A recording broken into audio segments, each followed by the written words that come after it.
எல்லாருக்கும் வணக்கங்க. Welcome to Lavanya great information channel. Friends, நீங்கள் வீடியோவை முதல் முறையாக பார்க்கறதா இருந்தால் கண்டிப்பாக சப்ஸ்கிரைப் பண்ணிக்கோங்க. பக்கத்தில் இருக்கிற பெல் ஐக்கானை கிளிக் பண்ணிக்கோங்க. அப்போ தான் நான் போடுற வீடியோ நோட்டிஃபிகேஷன் கொண்டே வரும். ஃப்ரெண்ட்ஸ், வாங்க இப்போ நம்ம வீடியோக்குள்ளே போகலாம்.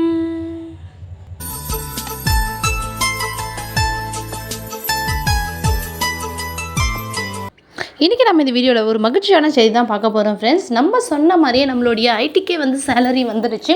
ஸோ வந்து பார்த்திங்கன்னா எப்போ வந்து கிரெடிட் ஆகிட்டுனா இன்றைக்கி காலையில் தான் வந்து கிரெடிட் ஆகிட்டு. நான் எல்லாருமே உங்களுடைய அக்கௌண்ட்டை வந்து செக் பண்ணிக்கோங்க. ஏன்னு வந்து பார்த்திங்கன்னா நம்ம செக் பண்ணாமே நம்ம வந்து கிரெடிட் ஆகலை அப்படின்னு சொல்லிட்டு நம்ம வந்து மெசேஜ் போட்டுரும். ஸோ அவசரப்படாமல் கொஞ்சம் மெதுவாக வந்து ட்ரை பண்ணுங்கள். ட்ரை பண்ணி வந்து செக் பண்ணிவிட்டு அதுக்கப்புறமா வந்து உங்களுக்கு சப்போஸ் இன்கேஸ் வரலன்னா நீங்கள் வந்து மெசேஜ் போடுங்க. அது மட்டும் இல்லாமல் கொஞ்சம் வெயிட் பண்ணுங்கள். ஏன்னா ஒரு பேங்க்குக்கு ஒரு மாதிரி சம் டெக்னிக்கல் எரரால் கொஞ்சம் லேட்டாக கூட வர இருக்கும். ஸோ வந்து பார்த்திங்கன்னா கொஞ்சம் வெயிட் பண்ணிவிட்டு எந்த மெசேஜாக இருந்தாலும் ஒரு கன்ஃபர்மேஷன் மெசேஜாக இருந்தால் கண்டிப்பாக நீங்கள் வந்து போடுங்க. அவங்க ஸ்டேட்லேருந்து கண்டிப்பாக ரிப்ளை பண்ணுவாங்க. ஸோ வந்து கிரெடிட் ஆன எல்லாருக்குமே வந்து வாழ்த்துக்கள். உங்களுக்கு சேலரி கிரெடிட் ஆனால் மறக்காம வந்து கமெண்ட் பண்ணிக்கோங்க. ஸோ சேலரி கிரெடிட் ஆகிடுச்சு, உங்கள் ஃப்ரெண்ட்ஸ் யாராச்சும் ஐடிக்கு எடுக்கிறவங்களா இருந்தால் அவங்களுக்கு இந்த வீடியோ ஷேர் பண்ணிக்கோங்க. தேங்க்யூ.